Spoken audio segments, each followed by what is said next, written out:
واقعی عقل مند خواتین اس بیان کو سنیں گی تو وہ جو مسکنسپشن پیدا کیا جاتا ہے کہ جناب اسلام میں عورتوں کو آزادی نہیں ہے، جناب اسلام میں عورتوں کے لیے گھٹن ہے، اللہ اکبر، ذرا پہلے اسلام سے پہلے کے حالات پڑھو اور اس کے بعد اسلام کے آنے کے بعد عورتوں کو کیا شاندار مقام میرا دین دیتا ہے۔ اللہ کے نبی نے دا بیسٹ لوگوں کی جب مثال بیان کی، بہترین لوگوں کی مثال بیان کی، تو نبی پاک فرماتے ہیں، ترمذی کی حدیث ہے، سب سے بہتر وہ ہے جو اپنے اہل کے لیے بہتر ہو، یعنی اپنی فیملی کے لیے بہتر ہو۔ اور آقا فرماتے سنو میں تم سب سے زیادہ اپنے اہل کے لیے بہتر ہوں۔ نبی پاک سب سے زیادہ اپنی فیملی کے لیے بہتر۔ نبی پاک علیہ الصلوۃ والسلام سے ایک شخص نے پوچھا حضور شوہر پر بیوی کا کیا حق ہے؟ تو آپ نے فرمایا جب وہ کھائے یعنی شوہر کھائے تو بیوی کو کھلائے، جب لباس پہنے اسے بھی پہنائے، اس کے چہرے پر نہ مارے، اسے بدصورت نہ کہے، اور اگر سمجھانے کے لیے اس سے علیحدگی کرنی پڑے تو گھر میں ہی علیحدگی کرے۔ اللہ اکبر۔ ایک بار حضرت عمر فاروق رضی اللہ تعالیٰ کی بارگاہ میں، سنیے گا بڑا دلچسپ واقعہ۔ سیدنا عمر فاروق کا کتنا بڑا نام ہے، آپ کے جلال کی، آپ کی عدالت کی مثالیں دی جاتی ہیں، بڑے بڑے لوگ آپ کے سامنے تھر تھر کانپتے تھے۔ آپ کا گھر میں انداز کیا تھا کہ ایک شخص آیا کہ میں حضرت عمر کے پاس جاؤں اور بتاؤں میری بیوی جو ہے مجھ سے اس طرح بات کرتی ہے، اور میرا وہ انداز نہیں ہوتا جو شوہر کے سامنے ہونا چاہیے، ہوتا ہے گھروں میں ہو جاتا ہے۔ تو حضرت عمر کے دروازے پر پہنچا نا تو اندر سے اسے سیدنا عمر فاروق رضی اللہ تعالیٰ عنہ کی زوجہ ام کلثوم رضی اللہ تعالیٰ عنہ کی ناراضگی کی عالم میں گفتگو کرتے ہوئے سنا۔ وہ حضرت عمر سے بات کر رہی تھی، تو وہ شوہر سوچنے لگا کہ میں تو اپنی بیوی کی شکایت لے کر آیا تھا، حضرت کے تو گھر کا بھی معاملہ ہی ایسا ہی ہے۔ تو وہ کہتے میں واپس ہونے لگا۔ حضرت عمر نے بلا لیا، کیوں آئے تھے؟ تو کہا کہ میں تو حضرت اپنی بیوی کی شکایت کرنے آیا تھا، مگر میں آپ کے دروازے پر آیا، آپ کا بھی معاملہ ہی ایسا ہی ہے، تو میں سمجھ گیا ہم دونوں ایک ہی معاملے میں ہی ہیں۔ اب حضرت عمر نے جو ان کی تربیت فرمائی نا، آپ نے فرمایا میری بیوی کے مجھ پر چند رائٹس ہیں، چند حقوق ہیں، مجھے اس سے چند فائدے حاصل ہوتے ہیں جس کی بنا پر میں اسے درگزر کرتا ہوں۔ پہلا یہ کہ یہ میرے لیے جہنم کی آڑ ہے، میرا دل اس کی وجہ سے حرام کاموں سے بچا رہتا ہے۔ نمبر دو، جب میں گھر سے نکل جاتا ہوں یہ میری خزانچی بن جاتی ہے، یعنی میرے مال کی نگہبان بن جاتی ہے، میری دھوبن بن جاتی ہے، میرے کپڑے دھوتی ہے، میرے بچے کی پرورش کرتی ہے، میرے لیے روٹیاں اور کھانے پکاتی ہے۔ تو وہ شخص کہتا ہے یہ سارے فائدے تو مجھے بھی اپنی بیوی سے حاصل ہیں، تو میں تو کبھی درگزر سے کام نہیں لیتا، وہ مجھے کہتی میں اسے لڑنا شروع کر دیتا ہوں۔ کہتا آج آپ کی بات سے نصیحت مل گئی، اب میں اپنی بیوی کی چھوٹی موٹی باتوں کو میں بھی درگزر کر دوں۔ کتنی پیاری بات بتائی، ہم وہ ساری باتیں بھول جاتے ہیں، ایک غلطی پر پکڑ لیتے ہیں، ایک غلطی پر ڈانٹتے، ہر غلطی پر جناب ایسا نہیں ہوتا، ہر غلطی کی سزا سزائے موت نہیں ہوتی ہے، ہم غلطیاں نہیں کرتے۔ اگر جس طرح ہم اپنی بیوی کو غلطی پر ڈانٹتے وہ ڈانٹنا شروع کر دے پھر کیا حال ہوگا؟ تو ایسا نہ کرے، وہ بھی دل رکھتی ہے، ہم نے کسی انسان سے شادی کی ہے، کمپیوٹر سے نہیں کی، ٹھیک ہے نا؟ تو کمپیوٹر بھی آج کل وائرس آ جاتا ہے، تو وہ تو انسان ہے، غلطی ہو گئی کوئی بات نہیں۔ تو سبحان اللہ، اتنا پیارا مذہب ہے۔ درود پاک پڑھنے کے بے شمار فضائل و برکات ہیں۔ کعبے کے بدر الدجا، طیبہ کے شمس الضحیٰ صلی اللہ تعالی علیہ وسلم کا فرمان عالی شان ہے کہ جو کوئی شخص مجھ پر ایک بار درود پاک پڑھے اللہ کریم اس پر اپنی 10 رحمتیں نازل فرماتا ہے۔ جو کوئی شخص 10 بار درود پاک پڑھے اللہ کریم 100 رحمتیں نازل فرماتا ہے۔ فرمایا جو 100 بار پڑھے اللہ 1000 رحمتیں نازل فرماتا ہے۔ میرے آقا علیہ السلام فرماتے ہیں جو 1000 بار درود پاک پڑھنے والا ہوگا، حدیث کا خلاصہ ہے وہ مرے گا نہیں جب تک جنت میں اپنا مقام نہ دیکھ لے، یعنی مرنے سے پہلے اسے جنت میں اپنا گھر بھی دکھا دیا جائے گا۔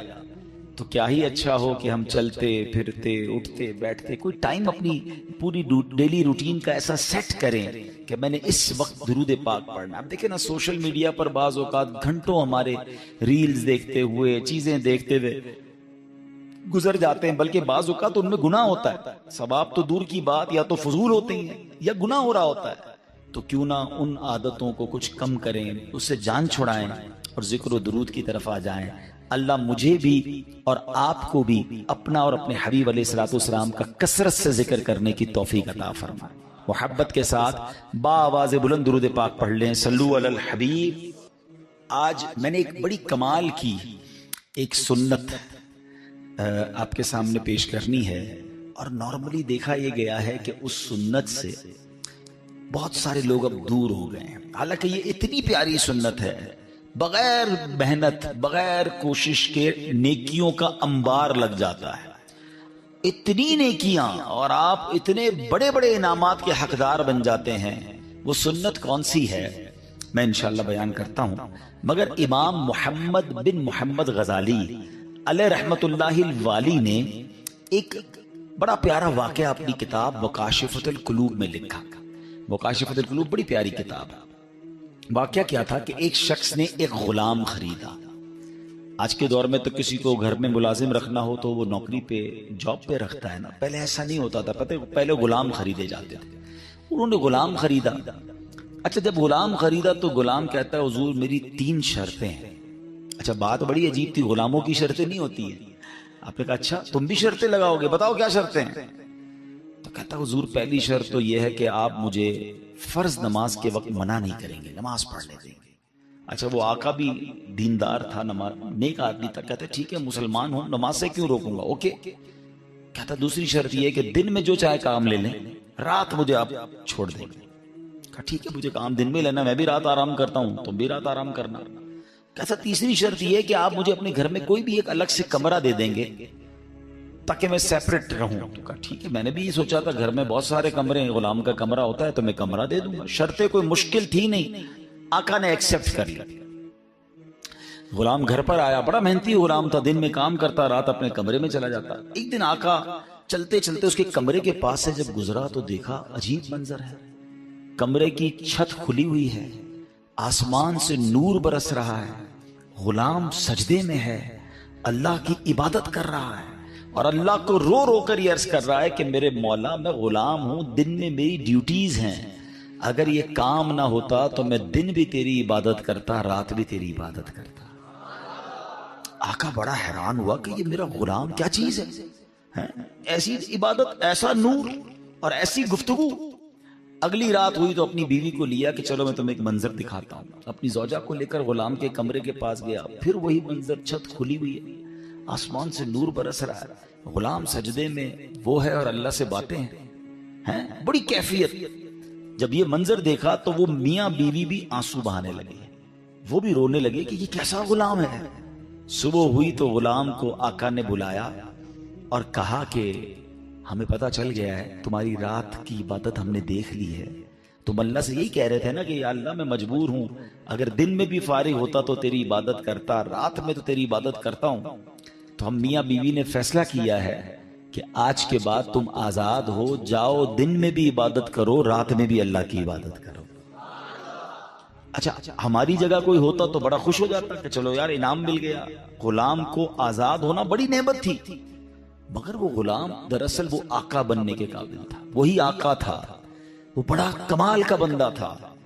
وہ پتہ کیا کہتا ہے، جب آقا نے کہا نا مجھے پتہ چل گیا تم رات کیا کرتے ہو اور اس وجہ سے میں تمہیں آزاد کرتا ہوں، تو وہ غلام اللہ کی بارگاہ میں کہتا ہے یا صاحب السر ان السر قد ظہر، اے راز رکھنے والے مولا، اے صاحب راز، راز تو کھل گیا، ولا اريد حیاتی بعد مشتہرا، اے اللہ میں اب راز کھلنے کے بعد زندہ نہیں رہنا چاہتا۔ اور یہ کہا اور اس کی روح نکل گئی، اس زمین پہ باڈی آتی ہے اور وہ انتقال کر جاتا ہے۔ اے میرے پیارے اسلامی بھائی، اب غور کیجئے، اس واقعے سے بہت سارے لیسن ملیں گے۔ جو میں نے کہا تھا نا کہ نبی پاک کی ایک سنت بیان کرنی ہے، وہ سنت کون سی ہے؟ وہ سنت ہے ذکر الہی۔ میرے آقا خوب اللہ کا ذکر کرتے تھے، کتنا ذکر کرتے تھے، آپ کو میں اندازہ کرواتا ہوں، آپ کو اندازہ ہو جائے گا۔ نبی پاک سونے سے پہلے اللہ کا ذکر، جاگنے کے بعد اللہ کا ذکر، کھانے سے پہلے اللہ کا ذکر، کھانے کے بعد اللہ کا ذکر، پیارے آقا گھر سے نکلتے ہوئے اللہ کا ذکر، گھر میں داخل ہوتے ہوئے اللہ کا ذکر، قدم قدم پر اللہ کا ذکر۔ کیسے؟ یہ سب چیزوں کی دعائیں ہیں نا، کھانے سے پہلے کی دعا، کھانے کے بعد کی دعا، پانی پینے سے پہلے کی دعا، پانی پینے کے بعد کی دعا، آئینہ دیکھنے کی دعا، سرما لگانے کی دعا۔ اس کا مطلب کیا ہے؟ دعا کیا ہے؟ ذکر الہی ہے نا، اللہ سے باتیں کرنا ہے نا۔ نبی پاک قدم قدم پر اللہ کو یاد کرتے، سورج گہن کی دعا، چاند گہن کی دعا، بارش برس رہی ہے پھر دعا، بادل گرج رہے ہیں پھر دعا، قدم قدم پر دعائیں، کتنا اللہ کا ذکر کرتے تھے۔ اور آج بتاؤ پورا پورا دن گزر جاتا ہے، ہم کتنا اللہ کا ذکر کرتے ہیں؟ یہ غلام کتنا اللہ کا ذکر کرتا تھا کہ رات بھر اللہ کی عبادت ہے، اور تمنا کیا ہے؟ مولا دن بھی مل جاتا تو دن بھی تیرنے والا دے دیا. تھوڑے عرصے کے بعد وہ خاتون کے یہاں بچہ پیدا ہوا, حدیث کا مضمون ہے. تو بچہ لے کے جا رہے تھے, ایک بھیڑیا آیا اور بھیڑیا اس کے چھوٹے سے بچے کو لے کر بھاگنے لگا. اب ماں کا بچہ جانور لے جائے, ماں کی کیا حالت ہوگی؟ ماں چیخنے لگی, میرا بچہ بچاؤ بچاؤ. نبی پاک علیہ السلام فرماتے ہیں اللہ نے فرشتے کو بھیجا کہ جاؤ اس بھیڑیے کے منہ سے بچہ چھینو, عورت کو واپس دو اور اس کو کہہ دینا یہ لقمے کے بدلے لقمہ ہو گیا ہے. ہائے ہائے, بڑی بات گہری ہے اگر سمجھ آ جائے. تم نے منہ سے لقمہ میری راہ میں دیا تھا نا, خود نہیں کھایا, کسی میرے بندے کو کھلا دیا نا. تیرے بچے کو جو جانور نے لقمہ بنایا تھا, ہم نے اس لقمے سے تیرے بچے کو آزادی عطا تھا. کاش یہ سمجھ آ جائے. بچوں کی بھلائی چاہتے ہو نا, دوسروں کے بچوں کا بھلا کرو. آپ کے بھلا بچوں کا ویسے ہونے لگ جائے. اپنے گھر کا بھلا چاہتے ہو نا, کسی کے گھر کا بھلا کر دو, تمہارے گھر سے آفتیں ویسے ہی دور ہو جائیں. دوسروں کو تکلیف دے کے آپ سمجھتے کہ میں خوشحال ہو جاؤں گا, پڑوسی پریشان ہو تم سمجھو کہ میں خوش رہوں گا. نہیں, دوسروں کا بھلا, دوسروں کی خیر, اس کی برکتیں آئیں گی, اس کی ریفلیکشن آئے گی. یہ گو اراؤنڈ کہلاتا ہے. جو بندہ کرتا ہے وہ واپس آتا ہے لوٹ کے. برائی کرو گے برائی لوٹ کر آئے گی, اچھائی کرو گے وہ کہیں نہ کہیں تمہارے سامنے ضرور آئے گی. اور اس کی روایتیں موجود ہیں. انسان جب صدقہ کرتا ہے وہ بلا کو روک لیتا ہے. بلا آ رہی ہوتی ہے اس کو روک لیتا ہے, نہیں آنے دیتا بندے کے اوپر. دعا جو ہے نیکی ہے نا, بلا کو روکتی ہے, بلا سے دعا لپٹ جاتی ہے, نہیں آنے دیتی بندے کے اوپر. تو نیکیاں کرو, یہ تمہیں کہیں نہ کہیں دنیا میں اس کا بینیفٹ کمال انداز میں ملتا رہے گا. نہ صرف ہمیں ملے گا, ہماری نسلوں کو ملے گا. تو بہرحال میرے پیارے اسلامی بھائیوں, پتہ یہ چلا کہ ہمیں نیکیاں کرنی ہیں, بھلائی کرنی ہے. اچھا, اولاد کو کیسے برکتیں ملتی؟ قرآنی واقعہ سورہ کہف جو پڑھتے ہیں انہوں نے تو کئی بار یہ واقعہ پڑھا ہوگا, تلاوت میں تو پڑھا ہوگا, پتہ نہیں ترجمہ پڑھا ہے نہیں پڑھا. حضرت موسیٰ اور حضرت خضر کا واقعہ ہے نا. سورہ کہف میں سبحان اللہ ذکر ہوتا ہے, وَأَمَّا الْجِدَارُ فَكَانَ لِغُلَامَيْنِ يَتِيمَيْنِ فِي الْمَدِينَةِ وَكَانَ تَحْتَهُ كَنْزٌ لَهُمَا وَكَانَ أَبُوهُمَا صَالِحًا فَأَرَادَ رَبُّكَ أَن يَبْلُغَا أَشُدَّهُمَا وَيَسْتَخْرِجَا كَنْزَهُمَا رحمتم من ربک. سبحان اللہ. ترجمہ کیا ہے؟ رہی وہ دیوار, وہ شہر کے دو یتیم لڑکوں کی تھی اور اس کے نیچے ان کا خزانہ تھا اور ان کا باپ نیک آدمی تھا. تو آپ کے رب نے چاہا کہ وہ دونوں جب اپنی جوانی کو پہنچے اپنا خزانہ نکال لیں. آپ کے رب کی رحمت سے حضرت خضر نے وہ دیوار کھڑی کر دی. اور ریزن کیا بتایا حضرت موسیٰ کو کہ ان کا باپ بڑا نیک تھا, یہ دو یتیم بچوں کا خزانہ اس دیوار کے نیچے دفن تھا. اللہ نے نبی کو حکم دیا کہ جاؤ یتیم بچوں کی خزانے کی حفاظت کرو. دیوار قائم کر دی گئی. اللہ اکبر. مفسرین فرماتے ہیں کیا لکھا قرآن میں, وَكَانَ أَبُوهُمَا صَالِحًا, ان کا باپ نیک آدمی تھا. اچھا مزے کی بات بتاؤں, ان یتیم بچوں کا والد صرف نہیں تھا, یہ اس والد کی بات نہیں ہو رہی تھی. جو قرآن میں کہا نا وَكَانَ أَبُوهُمَا صَالِحًا, فرمایا اس شخص کا نام کاشح تھا اور ان یتیم بچوں کا 8ویں یا 10ویں پشت میں والد تھا. یعنی باپ بھی نہیں تھا, دادا بھی نہیں تھا, پردادا بھی نہیں تھا, 8 پشتوں پہلے یا 10 پشتوں پہلے والد تھا. مگر چونکہ وہ نیک تھا, اللہ نے 8 پشتوں کے بعد بچوں کا خزانہ محفوظ رہے اپنے نبی کو بھیجا کہ جا کر دیوار کو کھڑی کر. سمجھ آ رہی ہے بات؟ لوگ کہتے ہیں یار بچوں کے لیے کوئی بڑا کاروبار کروں, ڈبل شفٹ میں کام کروں. کچھ لوگ نماز نہیں پڑھ رہے, کچھ لوگ دین کا کام نہیں کر رہے, معاذ اللہ کچھ لوگ حرام روزی کما رہے. کیوں بھائی؟ ڈبل ڈیوٹی کر رہا ہوں بچوں کے لیے, بہت کام کر رہا ہوں بچوں کے لیے, بچوں کے لیے چھوڑ کر جانا اس لیے وطن سے دور چلا گیا ہوں, غلط کاموں میں پڑ گئے. ارے اللہ کے بندے کدھر چلے گئے؟ قرآن کے اس واقعے سے سیکھو نا. اگر تم اللہ کو راضی کرنے والے کاموں میں لگ جاؤ گے, اللہ تمہارے بچوں کی حفاظت کے لیے فرشتوں کو بھیج دے گا. تمہارے بچوں کو خوب برکتیں مل جائیں گی. یعنی اصل ٹریک یہ ہے کہ ہم زندگی میں رب کو راضی کر لیں, اللہ ہماری دنیا بھی اچھی کر دے گا, ہمارے بچوں کے لیے بھی بہتری فرما دے گا. تو یہ آج سمجھ لو کہ نیکی کیسے کیسے اور کہاں کہاں کام آتی ہے. سبحان اللہ. نیکیاں بہت ساری ہیں جو ہم کرتے چلے جائیں. اب مثال کے طور پر اولاد کو پالنا ہے نا, اچھی نیت کر لو. آئے ہائے انما الاعمال بالنیات, سنا نا آپ نے, اچھی نیت کیسی نیکیاں بڑھا دیتی ہے.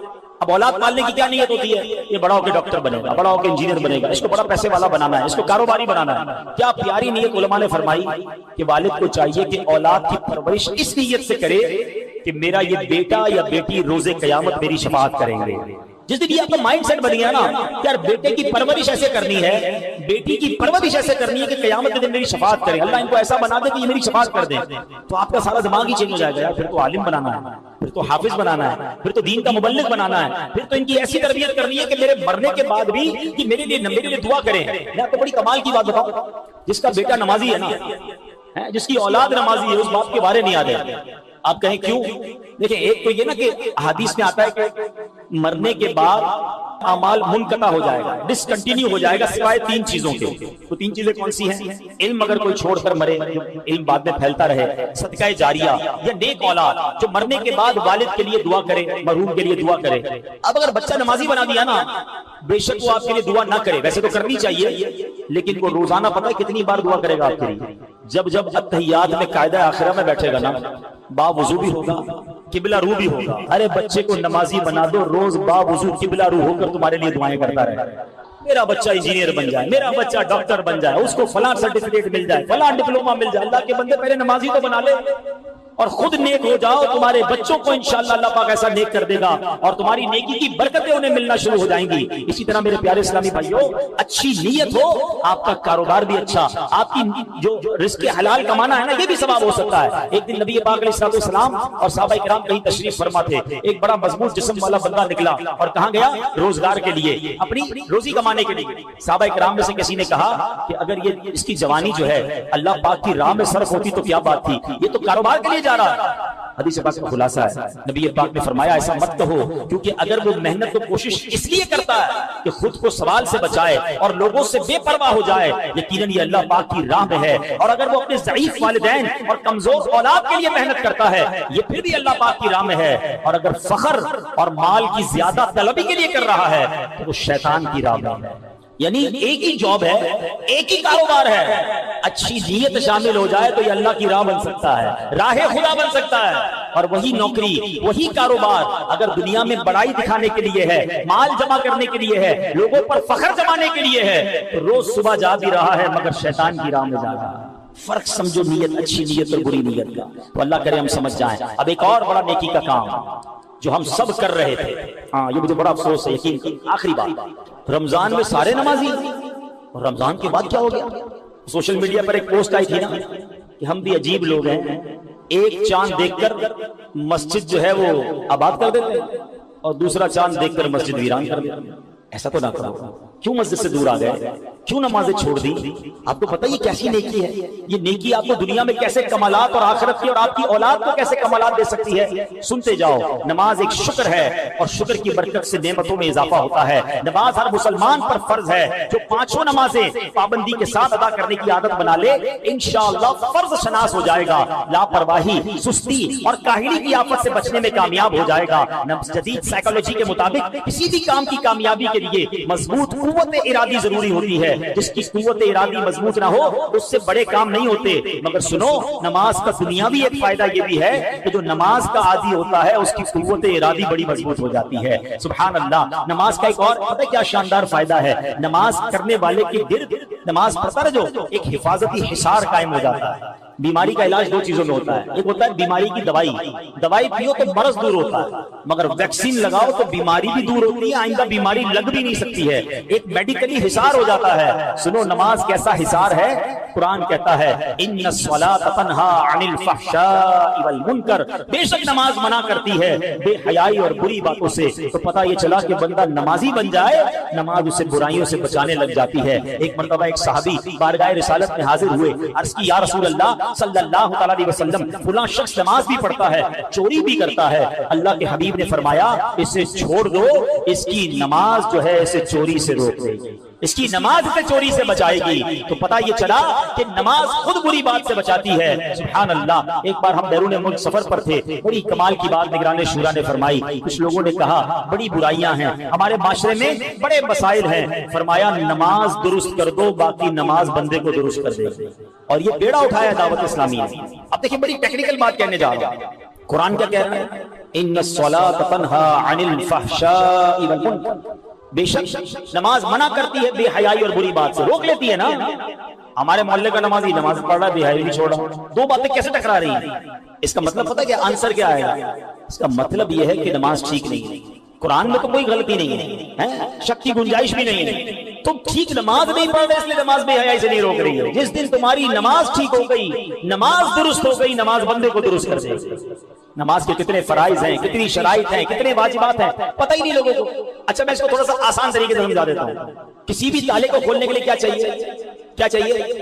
تالا کھولنے کے لیے چابی چاہیے. اب میں اپنی گاڑی کی چابی دے دوں, آپ اپنی گاڑی کھول لیں گے اس سے؟ چابی تو ہے بھائی. آپ نے تو کہا تالے کے لیے چابی چاہیے, ابھی تو بولا آپ نے. تو آپ کہیں گے بھائی جیسا تالا ویسی چابی, جس کے اندر جیسے دندانے ہیں نا وہ پورے چاہیے. چابی تھوڑی گھس جائے پھر بھی اپنی چابی گھس جائے تمہارا تالا نہیں کھولتی ہے. یار کسی اور کی چابی تمہارا تالا نہیں کھولتی تو غلط نماز جو ہے تمہیں کیسے سدھارے گی؟ پراپر نماز کر لو, پھر دیکھو جنت کا دروازہ کیسے کھلتا ہے. ہاں جماعت, نماز جنت کی کنجی ہے. یہ چابی کی مثال بن گئی نا, یہ تو چابی ہے جو جنت کا دروازہ کھلے گا, لیکن پراپر چابی تو لگاؤ. نہ وضو ٹھیک کر رہا ہے, نہ نماز ٹھیک پڑھ رہا ہے. یہ کمال ہے دعوت اسلامی کا. واللہ لوگ, اگر اس پر کبھی موقع ملا تو میں اس پر بھی بات کروں گا تفصیلی, کہ یہ جو دعوت اسلامی نے ایک اور کمال کیا نا, بہت سارے کمالوں کے ساتھ ساتھ, کہ معاشرے کو جس چیز کی ضرورت تھی, جس کو بھلائے بیٹھے تھے لوگ, جس کا تصور ہی نہیں تھا, وہ سکھانا شروع کر دیا. بچپن سے بڑے ہوئے کبھی نہیں سنا کہ کوئی نماز کورس ہوگا. اللہ سلامت رکھے دعوت اسلامی کو فیضان نماز کورس ڈیزائن کر کے. میں آپ سے پوچھوں 40 سال پرانے نماز سے پوچھو نماز کہاں سیکھی ہے, وضو کہاں سیکھا ہے؟ کیونکہ ابو کے ساتھ آتا تھا وضو خانے پہ, ابو بھی وضو کرتے تھے, ابو کو دیکھ کر میں نے وضو شروع کر دیا. دادا نماز پڑھتے تھے, ان کو دیکھ کر ہم نے نماز سیکھ لی. اس کا مطلب کہیں بھی پراپر سیکھی نہیں ہے, نہ وضو نہ نماز, اور اسی میں غلطیاں ہو رہی ہیں. آپ کریں ایک بار فیضان نماز کورس, آپ کو میری بات سمجھ آ جائے گی کہ یار 20 سال سے نماز پڑھ رہا تھا, میری تو کتنی غلطیاں تھیں. نہ وضو پراپر, نہ نماز پراپر, نہ سجدہ پراپر, نہ تلاوت پراپر. کدھر سے ثواب ملے گا, کدھر سے روحانیت ملے گی؟ ہم کہتے ہیں یار پتہ نہیں میں کب سے تلاوت کر رہا ہوں, دل میں روحانیت ہی نہیں آ رہی. قرآن صحیح تو پڑھنا سیکھو پہلے. اب یہ بڑا نازک مسئلہ میں نے چھیڑ دیا, تو پلیز سمجھو دعوت اسلامی والے ہمارے خیر خواہ ہیں, کہ جو گلی گلی مسجد مدرسۃ المدینہ بالغان لگاتے ہیں, اسی لیے لگاتے کہ یار 15 منٹ کے لیے آؤ, مخارج ٹھیک کر لو, تمہارا پڑھنا درست ہو جائے گا, پھر قرآن پڑھی جاؤ, ہر آیت تمہارے دل میں نور داخل کرے گا. ایک بار آ کر نماز اپنی سیکھ جاؤ, اب ہر سجدہ تمہارا درجہ بلند کرے گا. فجر میں اٹھ کر سردیوں میں وضو کر کے نماز پڑھ رہے ہو, برسوں سے پڑھ رہے ہو, ایک بار سیکھ لو نا, کہیں ایسا نہ ہو سارا سفر بیکار ہو جائے. اللہ کرے کہ یہ بات سمجھ آ جائے. تو نماز یہ کمال کی چیز ہے, آپ کی قوت ارادی مضبوط کر دے گی, آپ کو برائیوں سے روک دے گی, آپ کی زندگی کی روٹین تبدیل کر دے گی. بس نماز کو ایک بار ٹھیک طریقے سے سیکھ لو.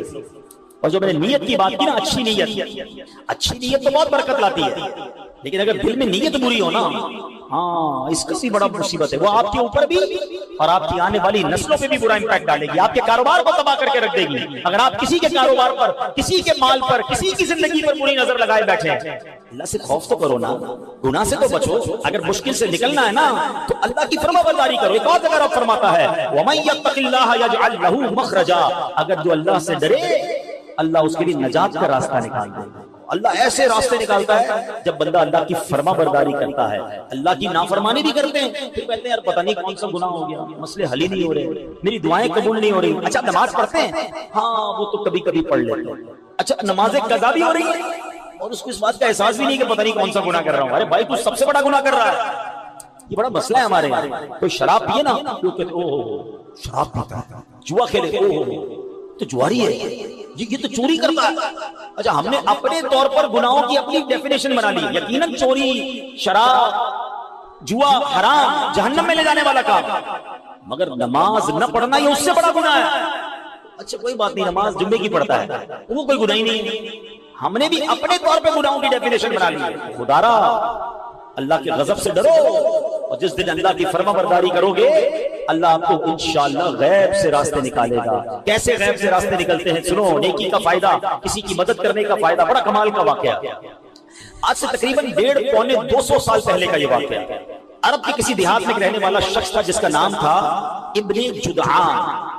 موسم بہار میں ایک بار وہ اپنے اونٹوں کے باڑے میں پہنچا تو اس کے اونٹ بڑے خربا تھے, صحت مند تھے.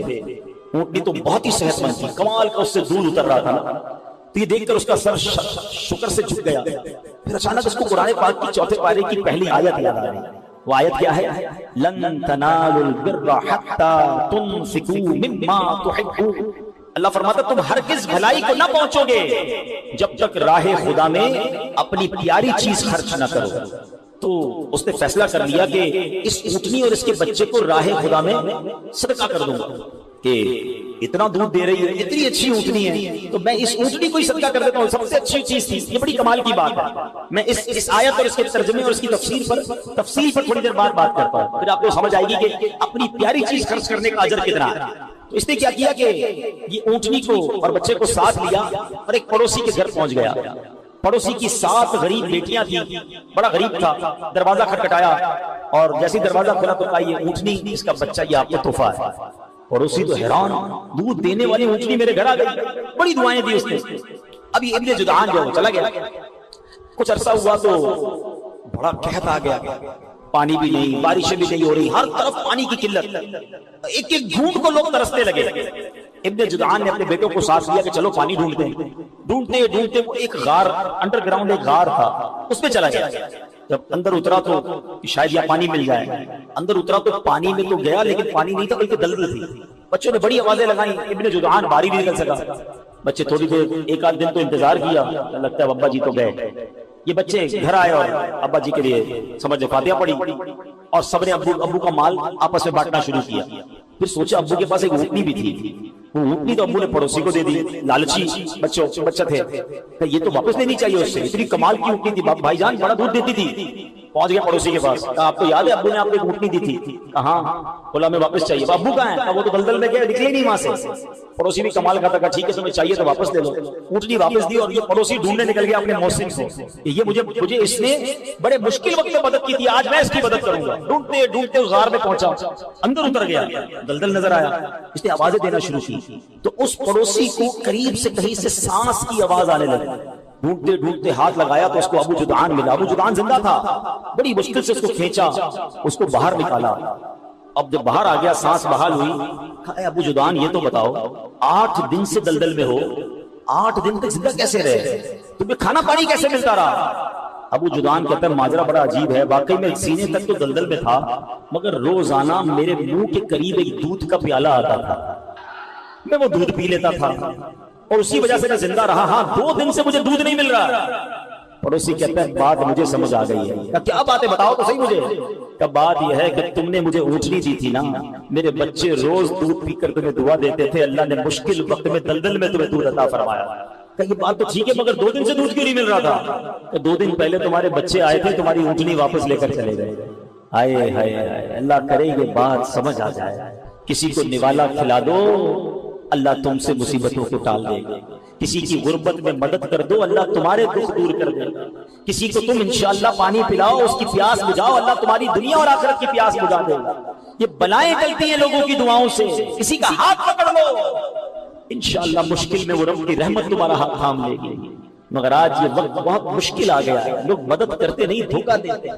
افسوس تو کبھی کبھی یہ ہوتا ہے کہ ایک غریب آدمی جس کی تھوڑی سی جمع پونجی ہے، چیٹنگ کر کے اس سے پیسے چھین لیتے ہیں، کوئی فراڈ کر کے، کوئی اسکیم بتا کر، کوئی بڑا نفع دکھا کر، غریب آدمی بیچارہ اپنے سارے پیسے جمع کر کے دیتا ہے کہ چلو یار مجھے کچھ نفع مل جائے گا، اور وہ لے کر رفو چکر ہو جاتے ہیں، کبھی ہاؤسنگ اسکیم کے نام پر، کبھی نفع دکھانے کے نام پر، کبھی موبائل۔ یوم جمعہ ایک کام بہت اہم ہے کرنے والا، میرے آقا علیہ الصلوۃ والسلام کا فرمان عالی شان ہے، جو جمعہ کے دن حدیث پاک کا خلاصہ ہے 200 بار درود پاک پڑھتا ہے، اس کے 200 برس کے گناہ معاف کر دیے جاتے ہیں۔ تو بالخصوص یہاں تاجپور کے اسلامی بھائی بھی اور مدنی چینل کے ناظرین بھی جمعہ کا دن جب بھی آئے کثرت کے ساتھ درود پاک پڑھنا اپنا معمول بنائیے۔ یہ بھی یاد رہے کہ جمعہ کے دن کی ایک نیکی 70 نیکیوں کے برابر ہے۔ اس دن ڈھونڈ کر نیکیاں کرنی چاہیے، زیادہ سے زیادہ نیکیاں کرنی چاہیے۔ اور یہ بھی یاد رہے چونکہ اس دن کا شرف، اس دن کی بزرگی، اس دن کا مرتبہ بھی بڑا ہے، تو جمعے کے دن کوئی ایک گناہ کرے اسے 70 گناہ عذاب دیا جائے گا، یعنی 70 گنا ملٹی پلائی ہو جاتا ہے گناہ۔ تو ہمیں سوچنا چاہیے، بالخصوص ساری زندگی گناہوں سے بچنا ہے، مگر شب جمعہ اور جمعہ کا دن گناہ نہیں کرنے بلکہ خوب عبادت کرنی ہے۔ الحمدللہ شب جمعہ دعوت اسلامی نے کتنا اچھا مدنی کام میں عطا فرما دیا ہے کہ ہر شب جمعہ ساری دنیا میں دعوت اسلامی کے ہفتہ وار سنت و بڑے اجتماع ہوتے ہیں، وہاں دعائیں بھی مانگی جاتی ہیں، ذکر و اذکار بھی ہوتے ہیں۔ تو وہ رات دعوت اسلامی کے مدنی مرکز میں اپنے قریبی مدنی مرکز میں گزارنے کی نیت کر لیجئے، اور جمعے کا دن جمعہ کی نماز ادا کیجئے، خوب عبادتیں کیجئے، تلاوت قرآن کیجئے۔ اللہ تعالی ہم سب کو آج کے دن کی برکت عطا فرمائے۔